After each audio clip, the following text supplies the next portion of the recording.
So, in 20, 19, 18, 17, 16, 15, 14, I haven't gargled. 13, 12, 11, 10, 9, 8, 7, 6, 5, Okay, 4, I'm ready. 3, 2, 1.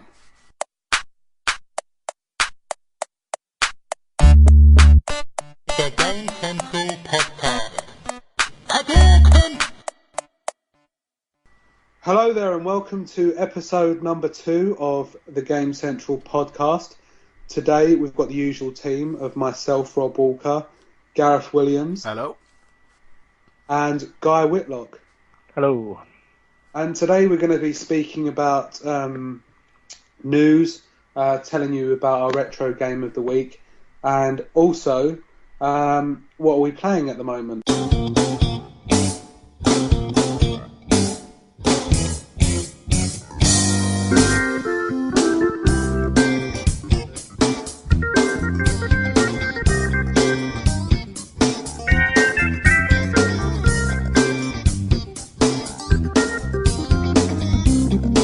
So I think the biggest news story so far this week has to be Nintendo's woes and what's happening. Wii U down to $179.99 in Argos on Amazon with 32 gigabytes and Nintendo Land. And Nintendo's predicted profit of $322 million have since revised a loss of $146 million since last week. Guy admitting that he liked Nintendo. So I think there is quite a maybe there's a link there as to their share prices falling as soon as Guy was advertising their games last week. Gareth, don't you think? Yeah. Just a point. Go on. I was going to say, just a point. It's not actually $179.99 on Amazon anymore. They finished that deal this morning. It lasted for about 8 hours. So Amazon are such teasers. I'm checking on Argos now just to see whether it's still there. But they want to give you a chance to redeem it. Yeah. I feel no. They're just going to see if you make profits slump anymore after this podcast. Oh no, it is. It's still $179.99 in Argos, so this is still relevant. So it's fine. Carry on. So would you recommend that as a price point, Guy? Because to think about it, it's $179.99, but you're still going to have to spend £40 or so on a half decent game that you'd want to get anyway. Well, I was lucky when I got mine. I got mine from Argos. I got the new Super Mario Brothers Wii U pack, and there was a special offer, so I got Lego Marvel Superheroes as well. So I basically got like 2 games and the console for $250. So I got a good deal. But for £180 of Nintendo Land, that's not that bad, really, is it? For a home console. Do you find that price attractive, Gareth? Yeah, if I had any kind of income, I'd probably be inclined to go for it. I mean, it is now 50% cheaper than a PS3, and more than that than the Xbox One. So I said PS3. And you've got to look at the specs and stuff that bring it in line. And I think $179 is a lot more fairly priced than what it was in the beginning. It'll go back up before long because they've left all the bundles and stuff the same price. But I mean, while it's cheap, it's worth it at that price, I think. And with Bayonetta 2 coming out soon. Yeah, and that brings me to my next point. Could we see Bayonetta 2 on the likes of the Xbox 360 and the PlayStation 3? Nah. They've no. Who's the developer? Is it Platinum Games? Yeah. Yeah. Well, let's remember what happened with Rayman Legends. I'm fairly sure Platinum Games have become a Nintendo's second party now. Do we know that for a fact? Develop games? Well, I'm googling it. Google first, Guy. Just a little tip there. Well, there's nothing. I can't. I'm not going to sit here and scroll through it for ages. But there's nothing concrete. But I'm fairly sure I heard somewhere that they would like to be a second party. Yeah, I think anyone would like to have them on their team. So anyway, there's talks of a new Nintendo console on the way. Will it come in line with the next generation of consoles? No, because it doesn't exist. Yeah, Oh, there's no way they're making a new console. Well, not even an updated kind of Wii U with higher specs.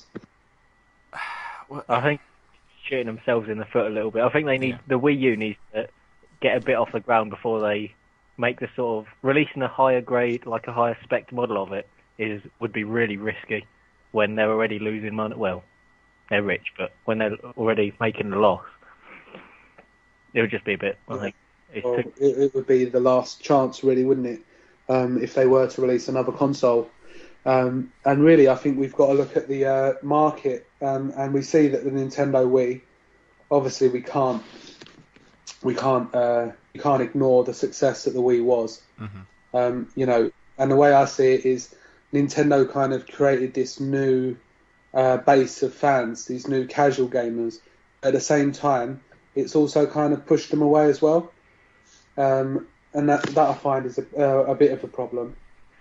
I think marketing, they got the marketing all wrong for a start, because although I haven't actually run into anyone that thinks this, but according to everywhere on the internet, loads of people seem to not know whether the Wii U is just a special controller for the Wii.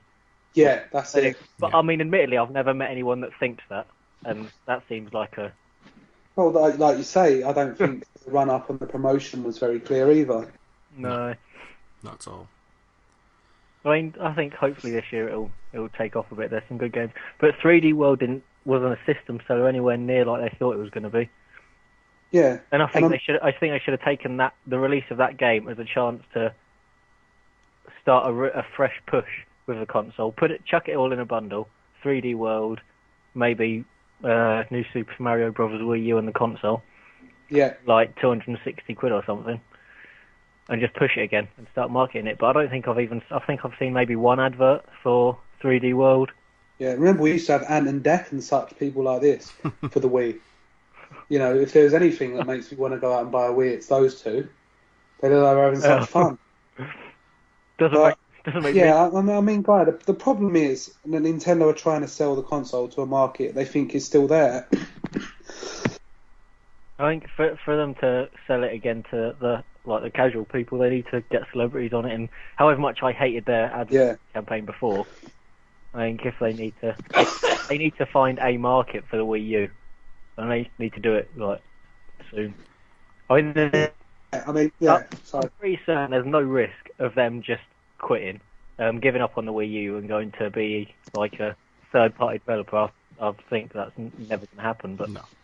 Well, I think the audience they had before, the market, they've now all moved on to the iPad, and it's 69p games like Candy Crush. To be honest, when I enter the staff room at work, everyone's got their tablets and their phones out playing some form of 69p game, and they're the kind of people that would have played the Wii when it was originally released. The thing is, they lose money on sort of the faithful Nintendo fans that have been with them from the beginning, because they have a virtual console and then just price everything at most ridiculous prices. And really, it's the Nintendo hardcore guys that are going to be there when the Wii audience has gone. And the Wii introduced a new audience to gaming, but unfortunately it also drove them away. When they realised you couldn't play Wii Sports for the next 5 years exclusively, and you have to buy another game at some point, the Wii caused so much stress. When I was working for Game Station, when I had people coming in accusing me of spoiling their son's Christmas, which was quite nice. This was Boxing Day. The guy was very angry at the door, looking at me across the shop. I thought, I don't really want to let this guy in. He looks like he wants to kill me. He comes strolling up to the desk. Oi, you, mate, you've ruined my son's Christmas. I'm like, excuse me? You've ruined my son's Christmas. And I was like, okay, why? He said, it's Wii. Slammed it down on the table. Sorry.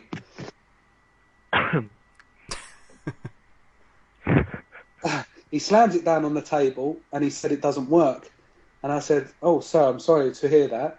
He went, yeah, that bloody Wii remote isn't even working. And then I said, well, you need to sync it up. Have you read the instructions? And he said, no. And then I said, well, sir, you have to hold the red buttons down on the remote and the console, and then it will work. But he just looked at me as if he wanted to rip my head off. And he said, do you think I'm stupid? And I said, no, not at all. So I synced it up for him in the shop. and luckily he went away. But for a few months after that, you'd see people coming in trading them in. I don't know. It's just tricky, and they've sort of dug themselves a bit of a hole now. I don't know why. I don't really understand. I don't really understand why the console. It's okay. I do sort of understand why it's failing, but I mean it's good. The controllers, although it's basically a tablet. It's good. I don't understand the negative thing with it. But this is the thing, guy. They have to express that to their potential market, which they haven't done. Well, all it makes me think is that sort of people that play games, the gaming community, is just becoming more and more sheep-like. Because a good example, this sort of links in the Steambox controller. They've taken out the touchpad in the middle, and I think they're going to take out the like thumb pads as well, and it's just going to be a normal controller. I just think people. They can't that's do what that. People don't like people don't like things that are different. And the Wii U is like the most unique console on the market now. Yeah. But I mean, I'm into gaming big time. I read about them, and still I'm not 100% sure about all of its features and stuff, or whether I would even enjoy it. Normally you can tell straight away whether something's for you or not. But, I don't feel, even as a game fan, it's been communicated to me enough. Yeah. And I'm not going to ask you to do that, Guy, because I know how much it troubles you. I've actually got my Nintendo Wii U box at arm's reach if you want another. I don't think it actually says anything on the back, does it? I don't know. I'm going to go and check right now. This is great. This is great radio. This is absolute... Because it stops people from going into game shops and just reading the back of games and consoles, doesn't it? I can tell you categorically, there isn't even a back of the box, really. It just says the same. Wow. Well, there you go. It doesn't say about it. There's lots of pictures of Mario. Yeah. And it says premium pack on it, which makes it sound important. So that's about it, unfortunately. I think realistically, though, Gareth, we have to look at Nintendo moving into mobile gaming as a real viable option, because when you look at it, that's where their market's gone. That's where Nintendo's market has gone. And say they were to release, I don't know, a version of Wii Sports on the iPad. Well, that's a recognisable name. It is, but I feel like people are counting out Nintendo way too quickly. Like, that company's worth multiple billions of dollars. And they're only posting a loss of what? They're only predicting a loss of like 150 million? Like, that's not that big a loss, considering they're worth when you look at... Yeah. Like, I know what you're saying, Gareth, but you've got to imagine if it's a downward spiral, where do they go from here to pick themselves up? Okay, they've only lost such and such so far, but where do they recoup the money? How do they start going back up rather than just losing money continually? Well, here's what I think they do. I think they've got a load of games in development. They've got Smash Brothers coming out this year, as you say, Bayonetta 2. They've got that new Donkey Kong coming out pretty soon. They're making games. They just need to ride this generation out. They just need to keep releasing games. In like 2 or 3 years, they'll announce their next console. But until then, people will just keep steadily buying Wii U's. As people, like, I love Smash Brothers. I'll have to get a Wii U eventually to play Smash Brothers. Like, that kind of audience, it'll just keep bringing people in slowly and slowly. And they won't lose enough to go out of business for like 50 years, because people will still want a new Mario or a new Zelda. So you're saying we're going to have a kind of GameCube scenario where they rode out that kind of generation? Yeah. Basically, yeah. I think this generation will be a lot shorter as well. Like, the Xbox One and the PS4 won't be around for as long as the Xbox 360 and the PS3 were. I think the PS4 and the Xbox One are going to be around for ages, but I think there's going to be another Nintendo console, and then the announcements of the next one after that before the Xbox One and the PS4 are done. Maybe. So do we think the Wii U's been a bit of a mistake then, all in all? Only with hindsight. I think it's just classic Nintendo. They're just doing that. They don't really care. They're just doing their own thing. Yeah, but you say that, but obviously you've got to give them some credit that they stick to their beliefs and what they believe. You know, they're not running with the crowd or going with what everyone else says. Yeah. You know, they're being Nintendo and doing what Nintendo do. And if you don't like their games, then you can go somewhere else, because they're going to keep delivering these games, because they're the games that only Nintendo can make. Yeah. I mean, they're gonna have to, before they even would think about, Oh no, actually saying that, I'm pretty sure I read like yesterday that Nintendo categorically said they'll never become a third-party developer.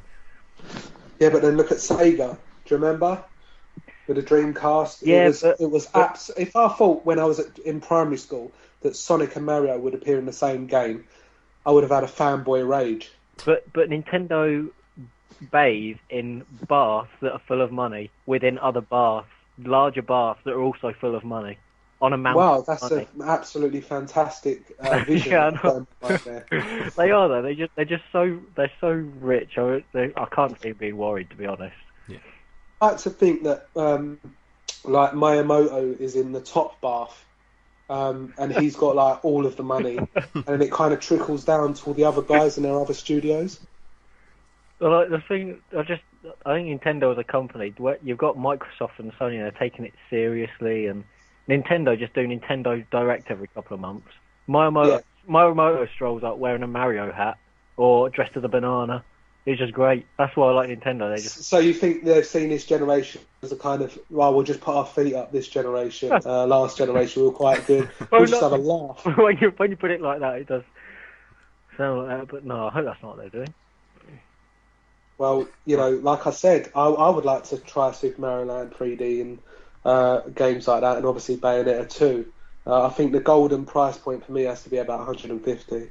I can't see it ever going. I can see 179.99 becoming the standard, but I mean, it goes any lower than that, and nah, I don't know. Because it'd be basically just a second console for me personally. When I wasn't playing the Xbox One. Yeah, that's kind of the niche the Wii settled into as well, wasn't it? Everyone had an Xbox or a PlayStation, and also a Wii just off to the side. Yeah, that you'd get out when the family came over or whatever. Yeah, and it was fine for that. It's still fine for that. That's the main problem. The Wii is still fine. You don't need a Wii U. No, I don't know. Could have had a Wii HD, a slight upgrade. I think. Yeah, I suppose. I don't know. That's the problem Nintendo have got though. They are now just you buy a Nintendo console solely for Nintendo games, and that's it. Yeah, and that's what it's about. And I think, like you say, if they get the likes of Platinum Games on board, I think that's going to attract a lot of people there. If you know that you're only going to be able to get certain games similar to the PlayStation, the original PlayStation, where you knew like Resident Evil, that was going to be the only place you could play it until obviously they got ported later on. But for a time, exclusives were big deals, you know, like the Metal Gear Solid, PlayStation 1, you had Crash Bandicoot and stuff. It's just that companies can't really afford to stay exclusive to one publisher now because there's so much money to be made and so much it costs to develop these games now. Yeah. But, you know, this is you're not going to see the likes of that much longer. I think by the end of the year or maybe next year we'll see some of the third-party developers, some of like EA and stuff. I think they'll start re-releasing, carry on releasing games on the Wii U. I think Wii U just need to get some good first and second-party titles up. It's getting there. Solid. I think by the end of the year, when there's a Smash Brothers and a Bayonetta, as well as like Wonderful 101, 3D World, a Mario Kart or whatever, when all of that stuff's on it, then I could see next Christmas being pretty big for them. But I do think all of this talk of them moving into mobile and stuff is probably just the biggest overreaction. They're doing fine. They've got so much money to fall back on. And they make money off like Pokemon merchandise by the bucket load on its own. Yeah, they do own Pokemon, don't they? Yeah, so, you know, they're doing fine for money. It's just... they just aren't going to win this generation like they won the last one. No, but what I was going to say as well, Guy, what you were saying about EA and stuff bringing their games to the Wii U, you got to see if that's an attractive proposition for people like EA, because it's not like on the old Wii where they could port games across. They're going to have to, if anything, downgrade the games to put them onto Wii U, or develop a new sort of game altogether. I mean, on the Wii we saw stuff like Tony Hawk's Downhill Ride or Jam. You had that Need for Speed Nitro. These were all games that kind of came out alongside the Xbox 360 versions. Yeah. Well, to be fair, the FIFA stuff like the FIFA games on Wii U. Has he gone to go and have a coughing fit? Yeah. No, yeah, I just had a coughing fit. Yeah, all right. Yeah, the games like FIFA and stuff, they just reskinned them every year. They didn't even develop for them. Hmm. No, they After didn't. about I think maybe 2011. I think after that it was Oh, just yeah, that's a reskin. story as well because I've got the PS Vita and I bought FIFA. No, yeah, I bought FIFA 14, and even on the back of the pack, obviously Guy wasn't around to read it to me at the time, so I had to do it myself. It said kit update only. Now this was a £34.99 game Yeah, that was exactly the same as FIFA 13, Jesus. and all it had was an update of kits, and it even said that on the back. So I just said to the shop person, is this actually true? And he was like, yeah, you're basically paying £34.99 for a kit upgrade. I was like, okay, I'll leave that, and I got Dragon's Crown. is Which I'm Dragon's very Crown good? It is, but that's for another time. That is, yeah. I just Yeah. quickly get a quick I word. think, yeah, we can't go. So Nintendo, what are our views? Are you going to get one if you're not Guy? Are they going to survive? And do you see them going into mobile gaming, Gareth? I will get one eventually because Smash Brothers is coming out, and that's my crack. Don't think they'll get into online gaming, and to be honest, I think they'll be fine. Yeah. So with me, I definitely do want to get one at some point, but as I said, it would be primarily as a kind of second console, because there are some games on there that I want to play, which would be absolutely excellent to experience because they've got such high scores, these Mario games, and Zelda. And, that's not a one-off. This has been constant over the last 20 years. And it takes real skill to do that. And you have to respect Nintendo. And like I say, the fact that they keep going and they keep making these games that are hailed as masterpieces. When you're a company that can do that. I mean, look at what's happened to Sonic recently over the last few years. It's kind of turned into a bit of a laughing stock. Well, it's funny. That's another. You've got a Sonic exclusive as well. It never gets mentioned, but there is a Sonic exclusive game on the Wii U, Lost World. And then Sonic Colors and stuff on the Wii. Sonic Lost World is weird. It's like Mario Galaxy. It's like they've just sort of tried to copy Mario Galaxy. Yeah, but there was a few it bombed. Nintendo- It bombed. Critics. I was really looking forward to it, and then the critics destroyed it. But I mean, the demo is good. I've played the demo, and it's fun. It's just, Yeah. And yeah, like I say, if you want those Nintendo games, you have to buy a Wii U. Yeah. And Nintendo know that. Obviously, they know that. So they know that they get enough quality software under their belt. People are going to have no choice but to buy the Wii U to play their games. And I think that's when people are going to start really picking them up. Like you say, Gareth, towards the end of this year, I think that'll be the real time where people want to play Bayonetta 2. They want to play the new Mario Kart and stuff like that. Yeah. And I think Nintendo really need to do another marketing push for me. Just explain the console a little better.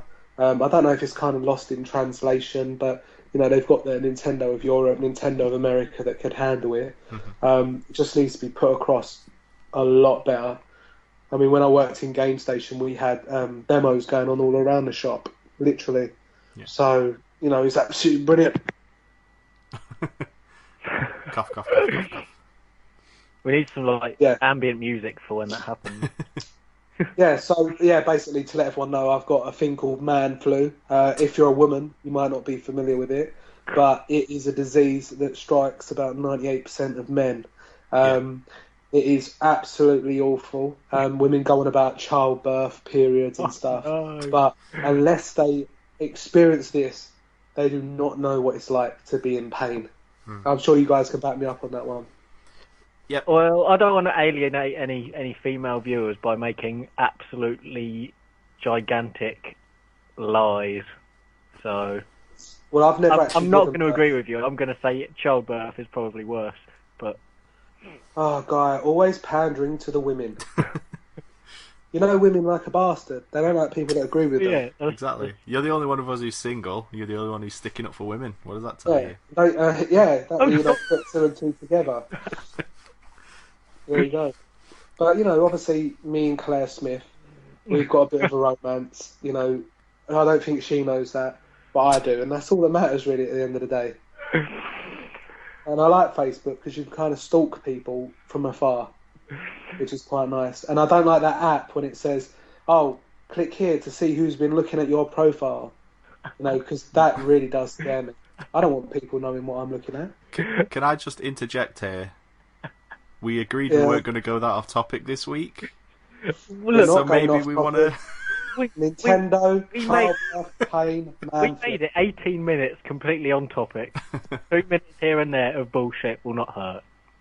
Well, that takes us, Gareth, to our next section, which is what we'll be doing every week from now on, which will be our retro game of the week. Now, I get some people Wait a saying, minute, you've written up your little list of contents and got us all to sit here reading it. okay, I That think is you'll find true. it's actually the secondary news story that comes oh, next. secondary news story. Would you like to introduce that guy? Not really. Excellent, I will then. So apparently, Microsoft have been paying YouTube users who post videos money. I think it's something like $3 for every 100 views or whatever it was. I don't know if that's utterly correct.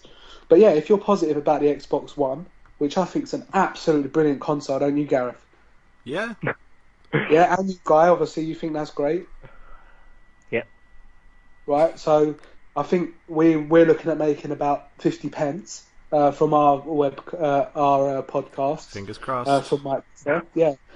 If they say positive things about the Xbox One and its games, obviously this is seen as an illegal practice.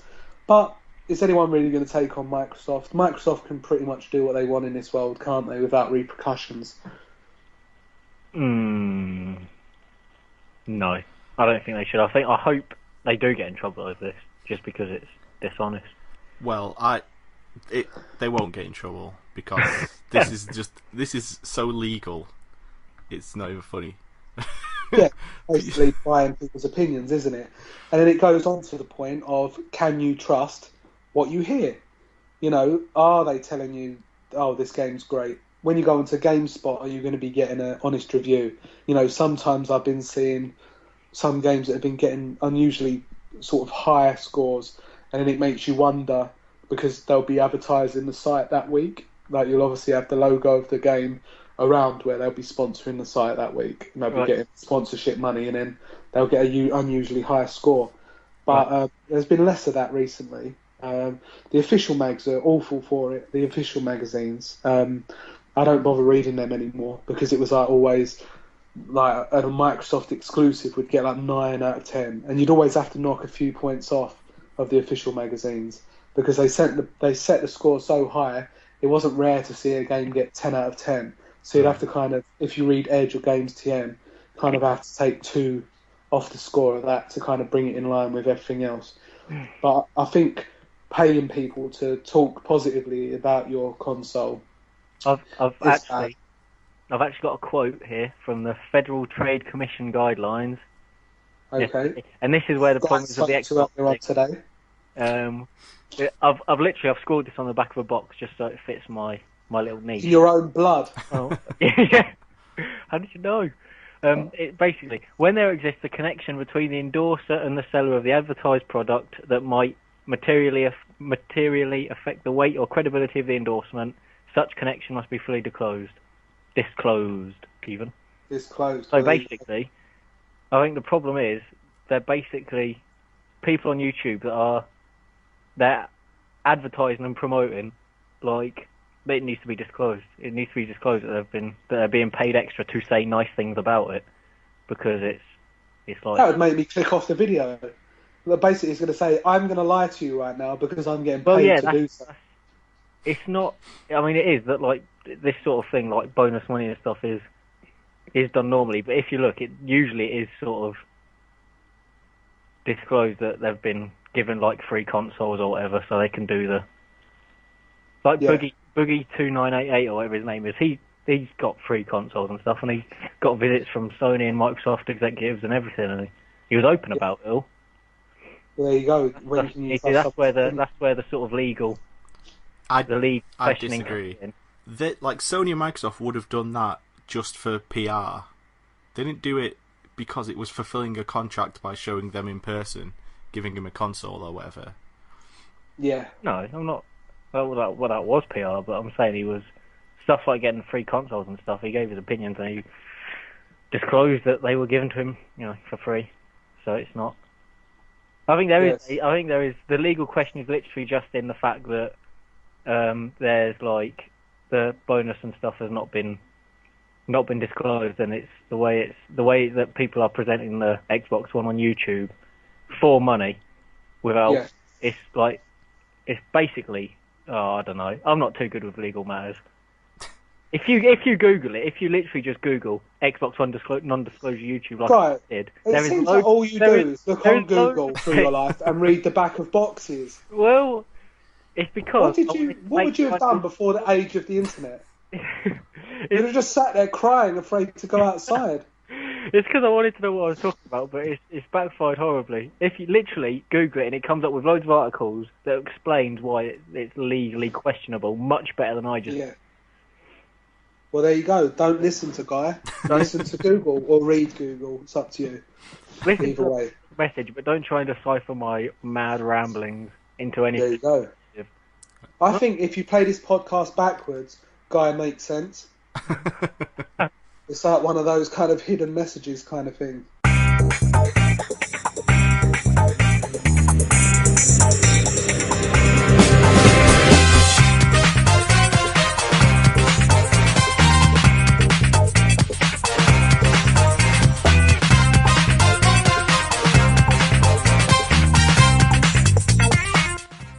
Right, so, guys, on to our retro game of the week.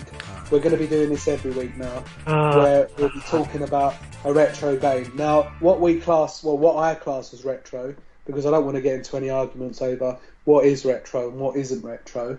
Obviously, the Mega Drive, the SNES, the NES, those kind of consoles are retro. And I think, obviously, we're 2 generations really away from the original Xbox and PlayStation 2 now. So I think we can start kind of classifying those kinds of games as retro as well. What do you guys think? I think for the purposes of this, that's fine. Yeah. Yeah, I suppose. Yeah, because retro, when does something become retro? There's a lot of different opinions. There's no truthful answer. There's no facts out there that Guy can Google when does something become retro. I think you'll find I have actually just Googled the word retro just to see what it is. Retro would probably mean something that is not current or current in the last 5 years or so, which our game of the week certainly isn't. When I tell you it's Half-Life 2. Yay!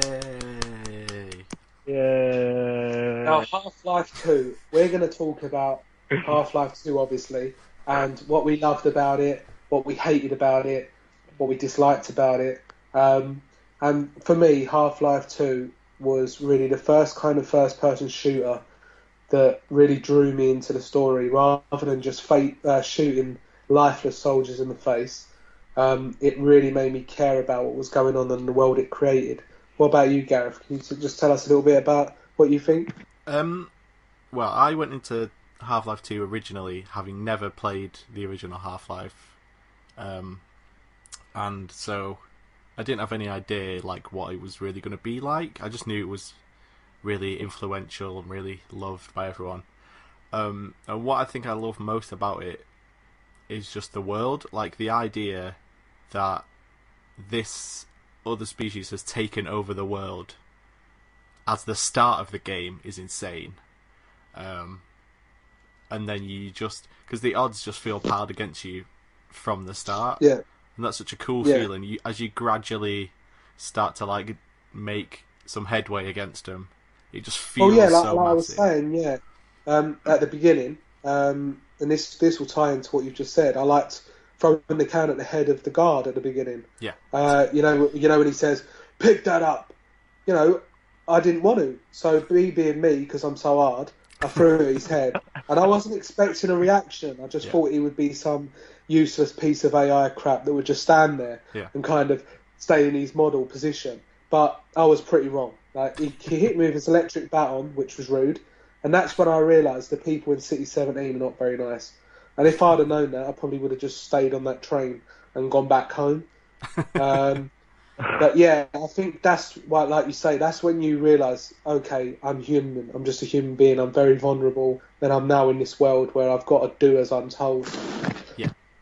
I think like the first half an hour of that game is just perfect. It's an absolute masterpiece. everything about like the ambient storytelling. Like you walk into the main hall and there's that the giant.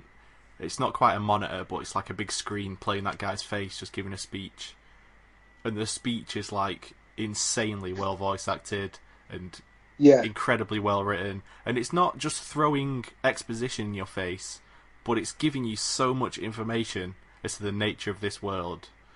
And I think it's because it's not entirely directed at you either, is it? Yeah, exactly. This speech or this world. Normally it's you're the hero, you're the guy, but you're not. You're existing in City 17, which is where everyone is ruled over, and you're just a guy. You're no one special. You know, they're not addressing you. Mm-hmm. The guy on the screen isn't addressing you. He doesn't give a crap about you. You're just a normal guy there. You don't stand out at all, and you're existing in this world with everyone else. Yeah, and you have a sweet beard, which always gets my blood flowing. Yeah, but you never have to shave it, which I think is quite nice.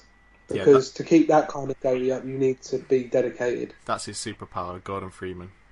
Great beard. Yeah, or he just shaves it with his crowbar. Because he's so hard. He's so fucking hard. So yeah, like I say, right in the beginning, it shows you that you are human and you're so vulnerable. And I don't like being told what to do in games. That's the reason I threw the can in his face. I mean, I don't know let's call him Darren. And Darren, when he told me to pick it up, then I realised that I wasn't a badass. And the Coke can didn't kill him. and Darren, it really hits home just how human you are. Yeah. And, but I like to think that I would have come across Darren later on in the game and shot him in the face. Maybe he got promoted from being on bin duty, and I came face to face with him later on. I doubt he would have got so leery if I had the gravity gun and I shot a can into his face. But I wouldn't be able to tell if it was Darren. I wouldn't be able to tell because they all look the same, don't they? Yeah, like that's another thing. Like in normal first-person shooters like GoldenEye, which was kind of a similar time the two games came out, really. Like in GoldenEye, everybody is the same. Everybody has the same model. But in Half-Life 2, it makes sense and adds to the story. They're just faceless drones. Yeah, it's just a big faceless mass. I would hate to be aliens. a faceless drone. In films and everything, it's like, being a minion of some sort of evil overlord. You're given a uniform that looks the same as everyone else. Stormtroopers are a case in point. Mm-hmm. And, I wouldn't be able to tell, there's Gareth over there, I'm just going to go and have lunch with him. Or there's Guy over there. Like a paper name badge wouldn't do any harm. Yeah. And it's like, Darren, the guy at the beginning on bin duty, he could have like, Darren, hi, my name's Darren, bin guardian. Yeah. Which would be quite nice. But obviously, the life of a minion can't be easy. And it can't be very fun either because you're just the same as everyone else. Yeah, I think what's important to note here is viewers may have noticed Guy's been strangely quiet during this discussion. Yeah, strangely quiet. And there's a good reason for that. What's the reason, Guy? He hasn't read the back of the box, have you, Guy? Well, I thought I'd let you two go on with your rose-tinted glasses of how you think it's a really good game. Well, I think I'm quite acceptance of its averageness. Oh.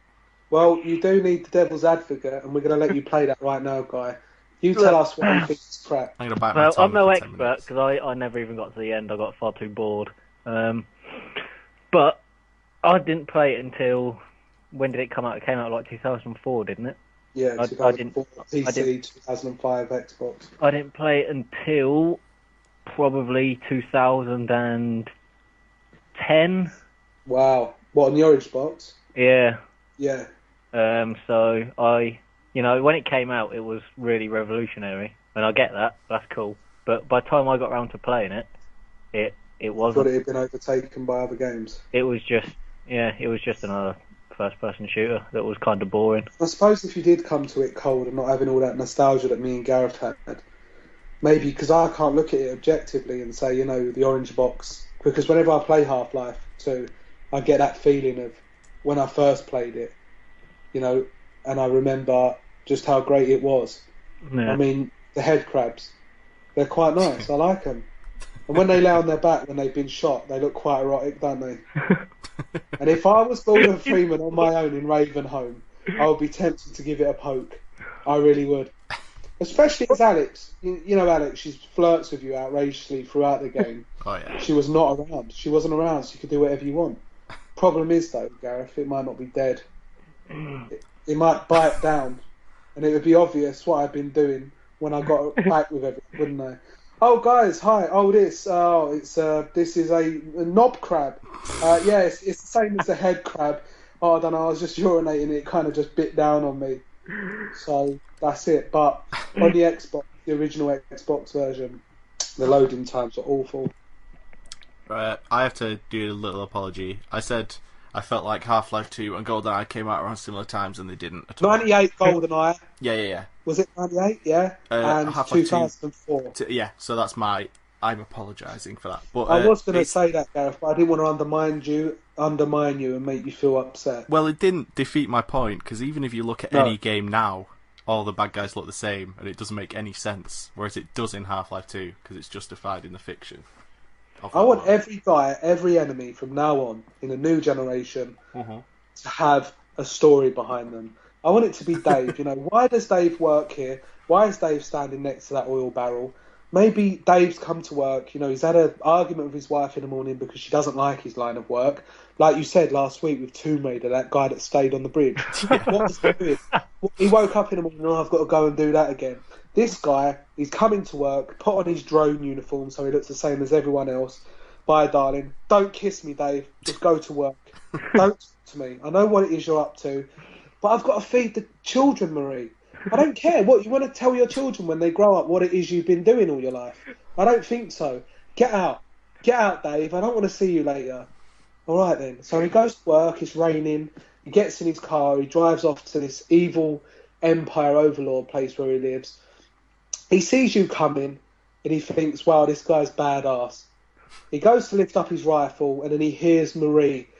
You're such a letdown, Dave, Dave, Dave, Dave. He sees the red barrel. He goes up to it, and he just sits next to it, and he waits for it to explode and engulf him in flames. I want to know that happened, because I'm fed up of shooting, like you say, these guys that look all the same. Let's give them backstories. Every time you shoot someone, let's let a letter come out of their pocket, or a tape recording, as we get a lot of in games, and you could just go around and pick them all off of the 20 dead bodies laying all around you, and listen to them at your own convenience. Pick up his phone and look through his received text for the past 3 weeks. Yeah, like Marie having a go at him. Why are you home, mate? Oh, sorry, I just had to, just talking to the guys. Well, don't hang around with them, they're idiots. Oh no, we missed a doctor's appointment about his dick knee, and I shot him in his knee, and now I feel horrible. Yeah. Oh. And then they try and get time off of work. The hero last week shot me in my knee. Well, I'm going to have to lay you off, I'm afraid. But I got shot in the knee working for you. It doesn't matter. You have to go, please, because, you can't be working in here. But, I think being a bad guy in the Uncharted world is probably the worst kind of job you can have, because Nathan Drake is a maniac. Yeah, what you're describing is kind of the conceit for Wreck-It Ralph. Yeah, where everything has a kind of story behind it. Yeah. No. Well, that's one thing I would hope to see with the new consoles, really. I don't really care about better graphics. I just want more. I want, like, an Elder Scrolls game where every NPC really is an individual NPC. It's called Oblivion. It's not, though, is it? Because they're still really scripted on Oblivion. Yeah, but they're all scripted individually. But then people have got the same voices, and some have got the same text to read out. Yeah. You just want one of them to say something a bit different every now and then. They could be working on the true Elder Scrolls game that everyone wants, and instead they're making Elder Scrolls Online. Well, they're making Fallout. Like, yeah, they're not just doing nothing. Like, they're making other games. Yeah. They will, just because they're not announced doesn't mean they're not being made. But anyway, on to Half-Life 2. You know that game we were talking about just a minute ago? Yep. I think Guy is kind of... He's got out of it a bit there by not really going into much detail as to why he liked it, which is basically saying it was quite old by the time he played it, which is a valid excuse. I also didn't play Half-Life 1, so I wasn't invested in the universe. I think Half-Life 1 was pretty different to Half-Life 2, though, to be honest. Is it not the same story? Is it not? I've tried going back and playing Half-Life 1 and I can't. It's so old. It hasn't So aged well at all. But maybe that's what people think that have just played Half-Life 2 as well, Gareth. You know, we look at it with our rose-tinted specs. Does it hold up today? Well, my specs aren't that rose-tinted. I played it all the way through first time when Orange Box came out. How tinted are they? If one's like light tint and 10's like opaque, can't see your eyes tint. So here's like the history lesson from my experience with Half-Life 2. I had a PC for the first time years ago. And I didn't really know what to do with it because it was the first time I'd ever had a PC and I was in high school. So I went out and bought a graphics card and then I illegally downloaded Half-Life 2 and it dear. I know. And it didn't play well on my graphics card at all. It was really stuttery. The graphics weren't very good on it. And I still played that game for like 12 hours. But then it got to a point where I just couldn't handle... I was a pussy and still am, so it scared me. And I also couldn't handle how bad my graphics card was at playing the game. So then, when Orange Box came out, as soon as I got an Xbox, which was still like 4 or 5 years after the Xbox came out, as soon as I did that, I got Orange Box, and I just played Half-Life 2 for the next like 3 days. And the episodes as well. It was the first time I played the episodes on the Orange Box. Yeah, exactly. So I guess I just never really got into it. The whole universe and story didn't really. I made it up to and past Ravenholm. We don't go to Ravenholm, Guy. Do we not? Is that not in Half-Life 2? No, we just don't go there. Yeah. Oh, what? Okay. Now you've. Did you go there? I don't know. It's a reference. It's a reference to Did you go to Ravenholm? Is it a reference? I don't know. I think I did. It is a reference. The level's actually called We Don't Go to Ravenholm. Yeah. But unfortunately you have to. But it's good because there's loads of sexy head crabs around. I think Ravenholm is probably... I definitely got there because I remember there was a bit where you could use a gravity gun to pick up or move some rogue. Yeah, that's when the gravity gun really comes into its own because most of your ammo and weapons have been taken away. Yeah, I got up to there and maybe a little bit past that, and then I was so bored. Yeah, I don't know. I never really understood why I didn't get on with it, to be honest. Yeah. Same with same sort of thing as most Valve games, really. I just don't seem to. I don't get the. Whoa! What Valve games? Left 4 Dead. Okay, that's not really the same. Yeah. How do you feel about Portal? It's alright. I'm not really a puzzle guy, kind of guy. You're not really a puzzle. That doesn't make much sense. I enjoyed Portal until I had to start using my brain, and then I thought, Portal. I need some Mario. And even the adverts, even the trailers made my brain hurt. I did get quite far in it, but it was like trying to go to school again and trying to work it all out, and my brain was saying, are we not supposed to be having fun? I'm actually thinking about what I'm doing. So yeah, that got quite... I like some puzzle games, but I think Portal was a bit heavy on the puzzle side. I mean, I sort of like puzzles where they require a little bit of thought, but not enough that they're not fun anymore. And I think for me personally, being the spastic that I am, I got about halfway through Portal. That's inappropriate and quite... we don't use that word anymore. Right. Sorry about that, ladies and gentlemen. Yeah. Apologies. Okay, so you were... I'm not very bright. No, yeah, there you go. So I sort of just got about halfway through and thought, Oh, man, Portal is amazing. Portal may be perfect, in my opinion. Carry on. Right. Sorry, Gareth. I had to defend it. You have to defend Portal because you feel passionate about games. Mm-hmm. Right, so, Guy, you've been on the Facebook group and you've asked the question what everyone thinks about Half-Life, and you've taken down some of the better comments. So would you just like to go through? Well, when you say taken down, what you mean is I've actually just got it open on my screen, although I haven't because I've lost it. Okay, brilliant.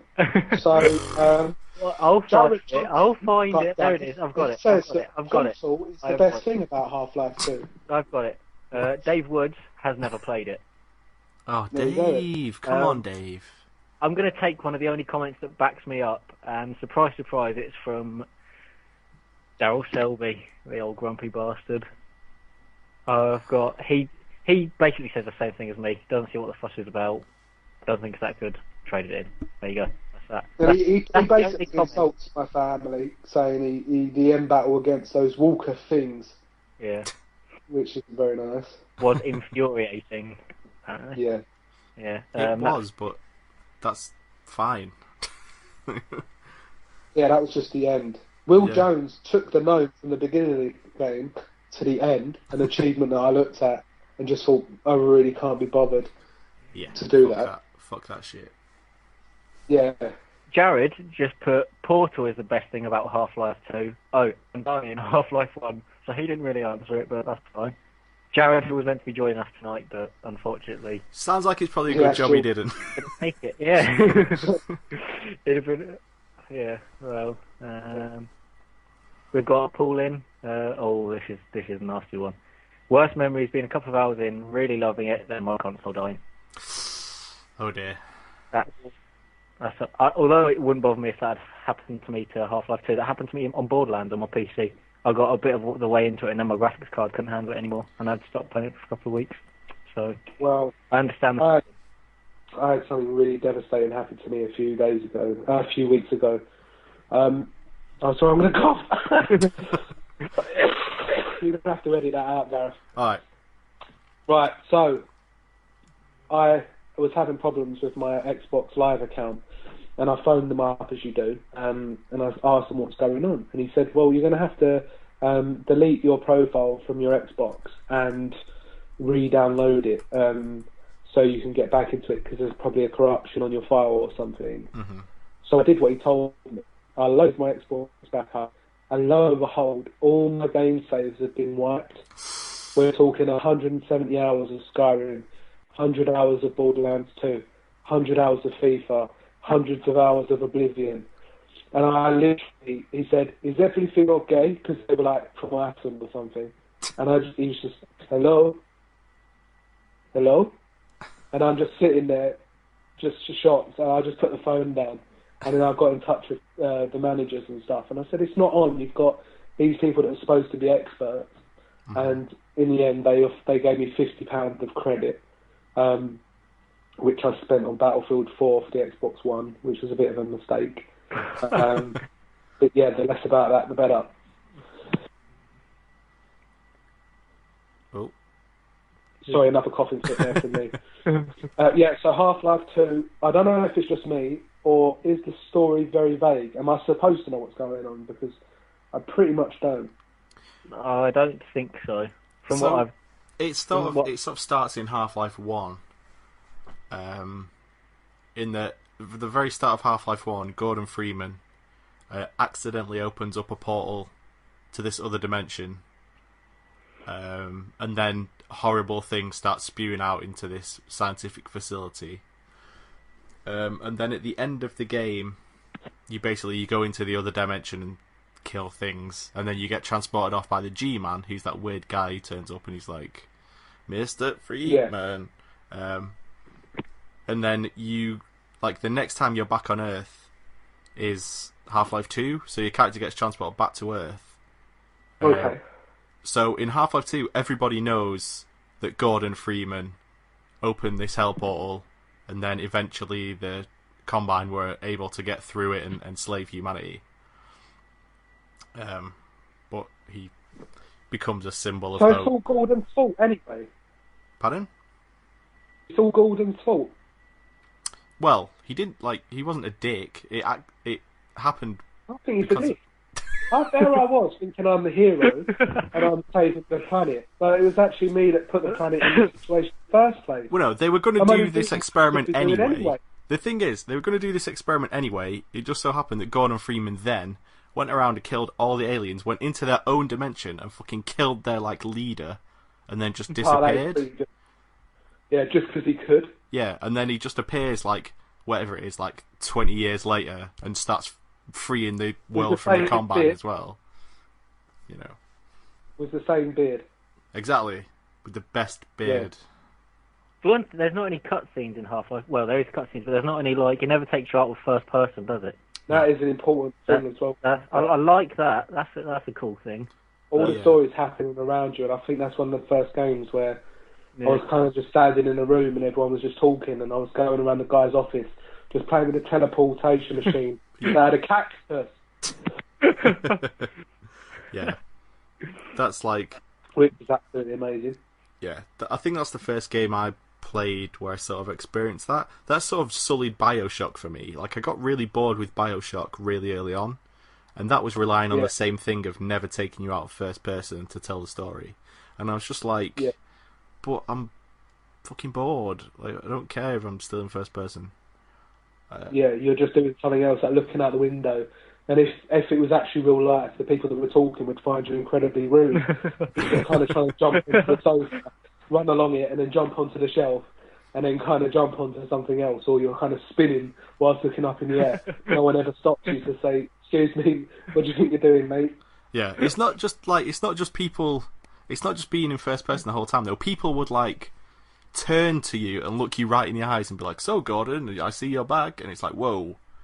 Yeah. These people are fucking staring right at me. Like, everybody in the room's looking at you. You try to move around, they all just follow you around.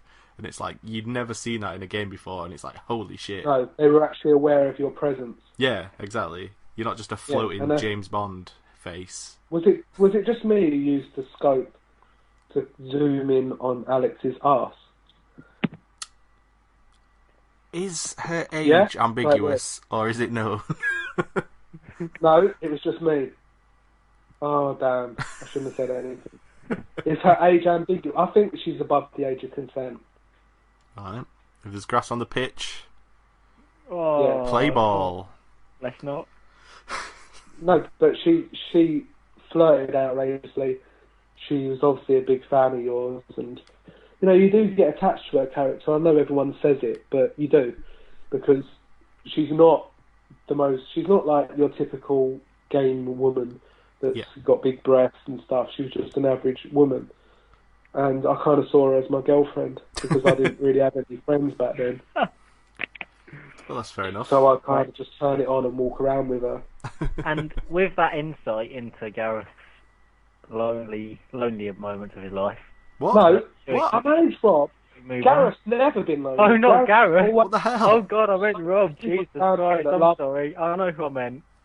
Come on. Oh. Right, so now we're going to go on to what we're playing, aren't we? Are we happy to wrap it up there? We all said everything we want to say? Half-Life 2, so we're all agreed Half-Life 2 is thoroughly average, right? No.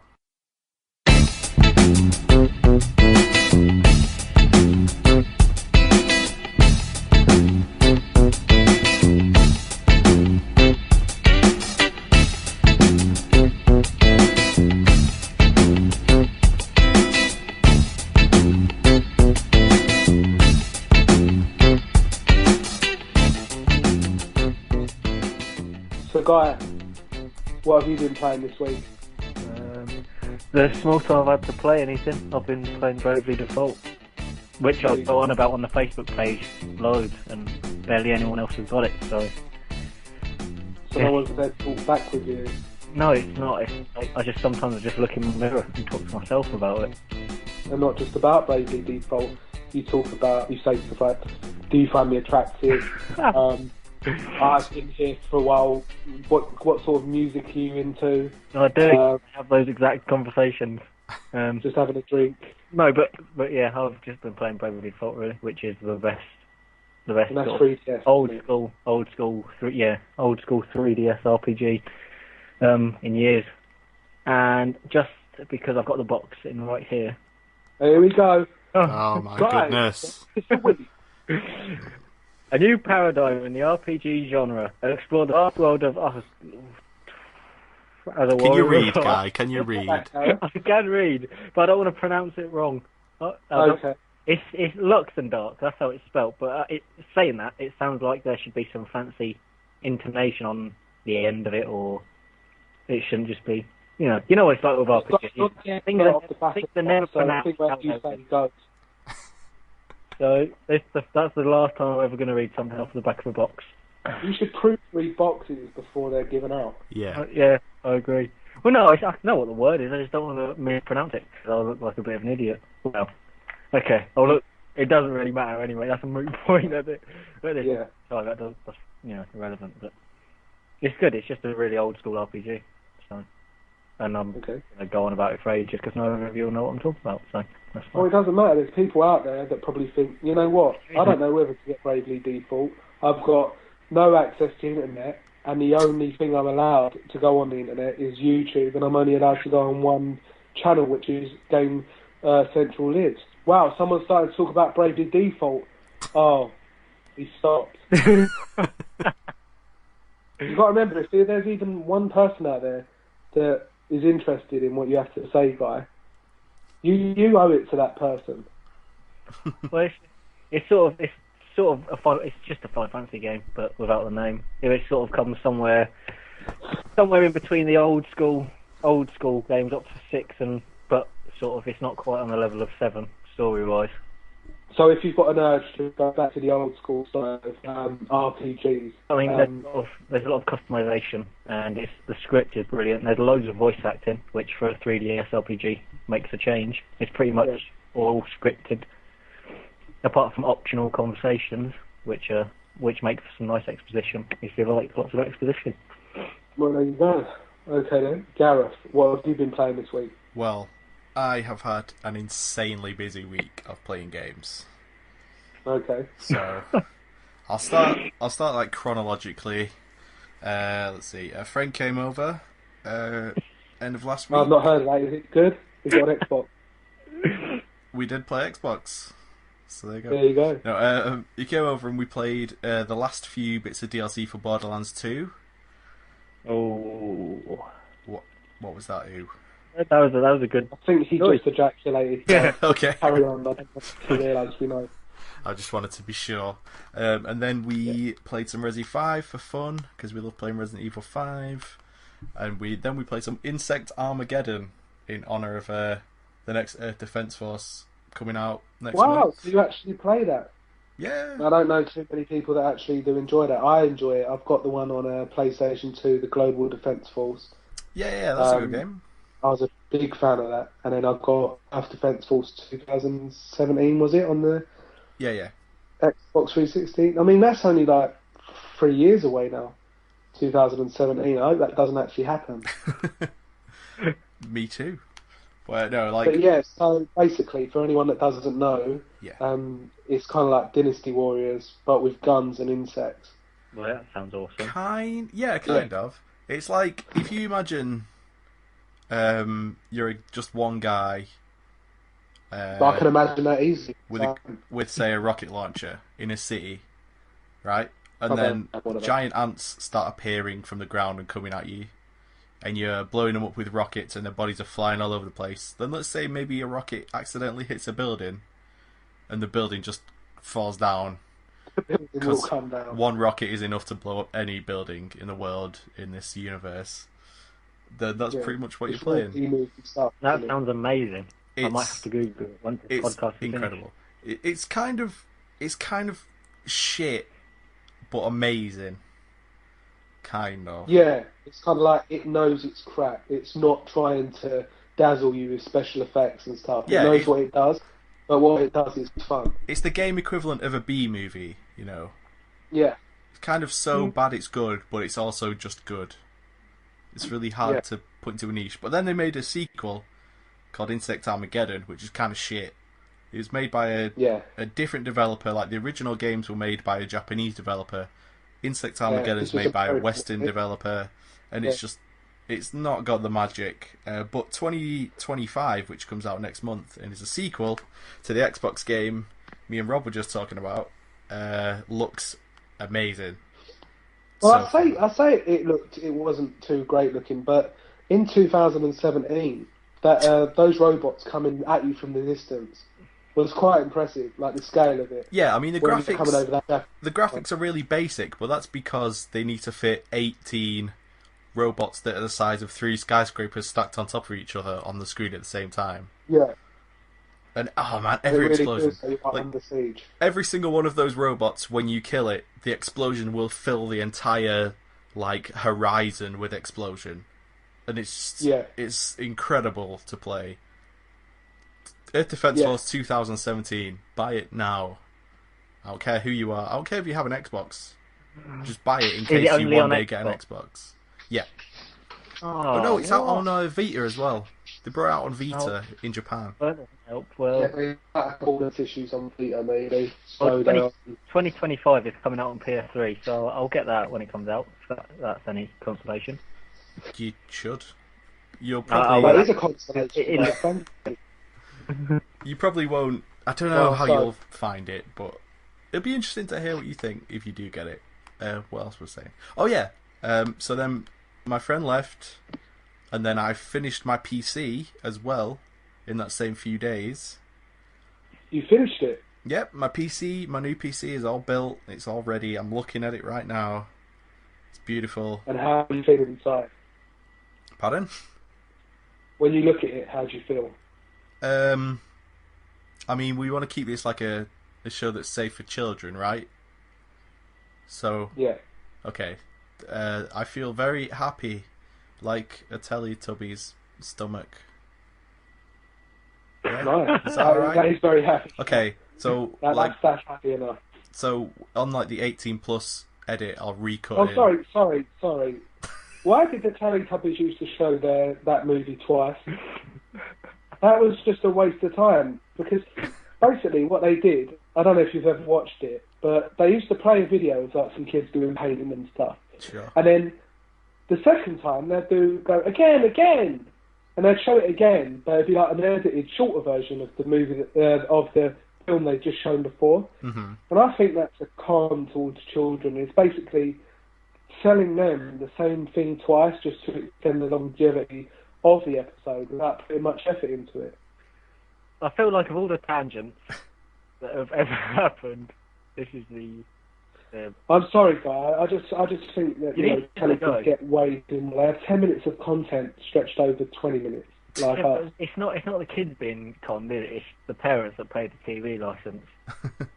They're paying to have their kids patronised by 4 animals with stupid TVs on their stomach. Are they animals? Yeah. Well, they're not people. I was going to say aliens. Are they aliens? Is it ever specified what? Yes, it's been specified. Well, if they're aliens, they also have a jaw inside their mouth that springs out. There should be a alien horror film. They have televisions in their tubbies. Like, of course they're aliens. Oh, wait a minute. That's not why they're called the Teletubbies, is it? Of course it is. Yeah. Why have I never noticed that? Did I blow your mind? Animals or with a telly in its my childhood. How did we get onto the telly? Oh yeah. So so my PC, I'm just gonna take over again. So my PC, I finished it, and then the first thing I did was, oh no. Oh. Hello? Yeah, were you just trying to put the PC monitor into your stomach? No. I don't know what happened. My internet cut out for like a second, and then it came back. Oh, okay. Why were you talking about Teletubbies? What have you been doing with your PC? Oh yeah, so, right, I finished building my PC, and the first thing I did when I finished it was I downloaded Just Cause 2, and then I downloaded the multiplayer mod, and then I played about 5 hours of Just Cause 2 with multiplayer. And it's incredible. Yeah. It's so good. Oh, I mean, I've played Just Cause 2 on my Xbox loads. Yeah.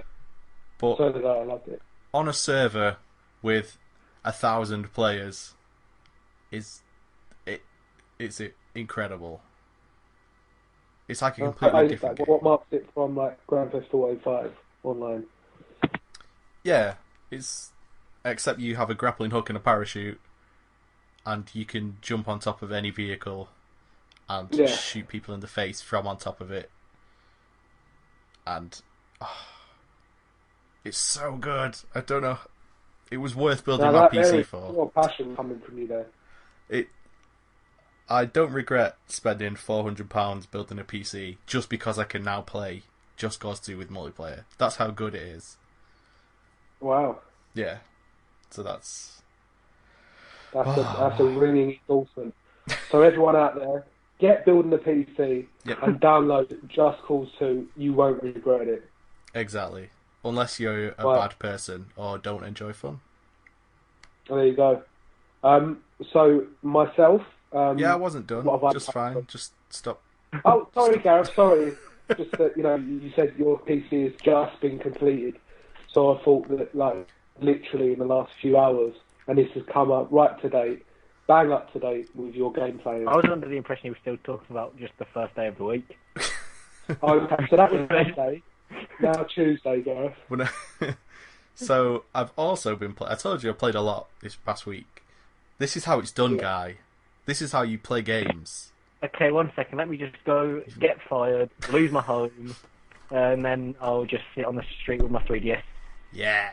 Yes. Bloody hell, he's got it at last. So this week I played Saints Row 4. I feel sorry for you. Why? I don't know. I just heard it wasn't very good. It's really Saints Row good. 4 is an entirely different game to the others, though, isn't it? Yeah, it's more. It reminds me of Crackdown more than it would Saints Row. If you told me that it was a sequel to Crackdown, I would have believed you. Yeah. You know, it's got that kind of superhuman powers, picking up cars, running really fast, jumping up buildings, collecting orbs. Yeah. It was basically a sequel that we never had. Crackdown. Well, except we had Crackdown 2. But we don't think about Crackdown 2. It's a We don't sequel that we never had to Crackdown 2.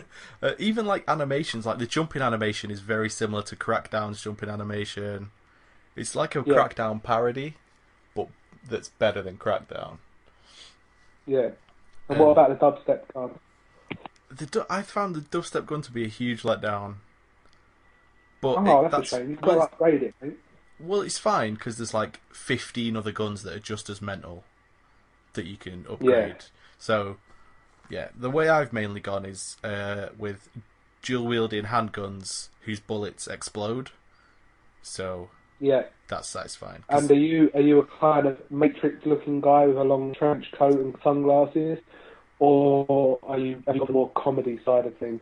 I've just made my guy look exactly like me. Yeah. Wow. Says a lot about me, I imagine. So you've gone for the comedy, comedy glasses with your lovely beard and hair. Yep, long hair, beard, black t-shirt. That's pretty much all I ever wear. Not that anyone asked. There we go. So that's Saints Row Gareth has 4. long hair and a beard, if anyone wants to know. Exactly. So Saints Row 4, Just Cause 2 multiplayer, Insect Armageddon, Borderlands 2, and Resident Evil 5, and I played all those this week. Beat that, Rob. Yeah. That was very good. I will beat it with my beating stick. So anyway, this week I've been mostly playing Dead Rising 3. Cool. Just got that back. Rising 3 is a great technical achievement. It's not going to blow you away graphically, but it will give you something that you haven't experienced on this the previous generation of consoles. In the amount of zombies on screen at once is truly terrifying. And if you don't like Half-Life 2 and stuff like that, Gareth, for the scares, then having like literally hundreds of zombies running at you and shambling towards you is going to give you a bit of squeaky bum time. But it's enjoyable squeaky bum time. The main character's really good. You can level up, you can spend points on different attributes, such as being able to beat the zombies easily with your fists. You can combine weapons on the go now. Yeah, I saw that. That looks awesome. Yeah, so you don't have to go to a bench like old Chuck in Dead Rising 2. You can just make them on the fly. Yeah. And you can also make vehicles as well. And maps are just big enough. They're not too big. They're not too small. It's totally great, you know. Up one to do all the side missions and stuff, but they're so fun. It's like kill 100 zombies using your bare fists, kill 100 zombies using nothing but a machine gun. Yeah. And it's so fun. Whenever you turn it on, there's no time to get bored. And, you know, I think out of all of the launch games, it's definitely my favourite. I've also been playing Forza. Is it Forza 5 now? Yeah. Yeah. That I got off my friend. Whilst it looks great, I crashed into a building, and you can see the people behind, and they're still like cardboard cutouts and things like that, just staring at you, and it's quite unsettling. But graphically, it looks brilliant. And I've always had a problem with Forza in that I like the idea of Forza, I really do. I like the cars, I like the handling. But when you completed like the first 20 or so races, and then you start getting into the kind of 5-lap races, it becomes very hard for me to keep my concentration and carrying on, because you're in races that are reach up to 20 minutes long. And unlike Dead Rising 3, I didn't feel that it was really offering me anything that I couldn't get on one of the Xbox that I already had, the Xbox 360. Yeah. Obviously playing FIFA still, loving FIFA. Battlefield 4, I played on the Xbox One. The single player is okay, but it seems like it's just there to sort of as an add-on to the multiplayer, which is the real meat of the game. Yeah. And the reason why I regretted downloading it is because I can't trade it in. So I've done the missions, I've done the campaign. I wish I would have kind of downloaded Dead Rising 3 and bought Battlefield 4, because I went online today, and I don't know, I think it's as you get older and you haven't got enough time, you're seeing all of the things that you can get only if you invest the time in it. And I was speaking about it a bit last week, in the, I'm looking at all the attachments that everyone else has got, and I'm looking at how many XP I'll need to get before I get my next unlock. Yeah. And, I'm holding my own, I'm shooting and getting a few kills. But at the same time, I'm seeing everyone else, they've been playing it so much longer than me. And, it gives them that advantage. And I think as you get older, your reactions start slowing down as well. I think in online gaming now especially, if you haven't got the time to invest in a game, you're punished. And, it's not your fault if you can't spend like 5 hours a day playing it, if you've got other things to be doing. But you do feel like you're kind of put on the back foot, and you're always on the back foot. And no matter what you do or how good you've become, in the limited time you have to play it, you're always kind of chasing your tail and having to make do with what you've got. Yeah. And I think that's the main problem I had with it. And I enjoyed it online, but at the same time I felt I was at a disadvantage. And, you never like to feel in anything you play that you're at a disadvantage or it's unfair because you invest the same amount of hours as everyone else can. And, that was the main problem for me. But yeah, that's what I've been playing so far this week. I'm really waiting for the next batch of Xbox One games to come out, because obviously quite limited as to what we can get at the moment. But yeah, so that's what I've been playing mainly. I'm pretty jealous that you get to play Dead Rising 3. Of all the launch games for both consoles, that's the one to me that look like I want to play that right now. Yeah, and I mean, that's like probably the only game that will make you feel like you're playing the next generation console on the Xbox One. Yeah. Because I know some people might not agree, but then that's their opinion. But it's what the game does that you've never seen before. When I first played it, it's what I bought an Xbox 360, Xbox One for. I was originally going to get the PlayStation 4, but then they cancelled Watch Dogs. So I thought I'd just leave it for now. Then I went round my friend's house, who works for Game, who got it both consoles free. Jeez. He didn't steal them. He's a manager there. All the managers got free Xbox Ones and PlayStation 4s. Bloody hell. So basically, I put on Dead Rising 3. Initially, I wasn't too blown away by it. The textures, they're nice, but like I say, nothing that's out of the ordinary. Not it's only when you step £450 outside. worth. No, it's not. But as soon as you step outside and you see the amount of zombies in front of you that you've got to kind of navigate through, that's when you think, fuck. This is the next generation of gaming. Yeah. And, you can hit them and they cut in the right spots where you hit them and you axe them, and it still keeps that just amount of comedy. Yeah. Make it traditional Dead Rising. It's got quite a serious tone to it this time, but yeah, it's really good, and I really do enjoy it. And, for me, it's kind of like a high 8, 9 out of 10 game, but it just makes me think what can be achieved a few years down the line You know, we'll probably look back at these games in a few years and laugh and think, "Oh, did we really find that amazing?" But yeah, I've been really impressed with it.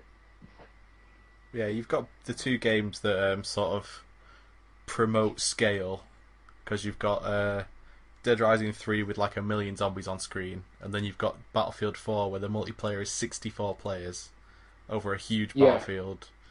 Definitely things that you could only do on these new consoles. Yeah, but I think online gaming is just it's passed me by now. I think I'm Yeah. getting too old. My reaction time's going, and you know, it's just like I say with Titanfall. Hopefully, that will bring online gaming back for me. Cool. Wow. Right, so I'd probably say that that's it for this week's podcast. It's been nearly an hour and a half now. Oh, jeez. Yeah, time goes when you're talking games. It does. But yeah, we'll see you all next week, and hopefully we'll have Jared. If not, maybe someone else. And we'll see you all next week. See ya. Bye bye. Bye-bye.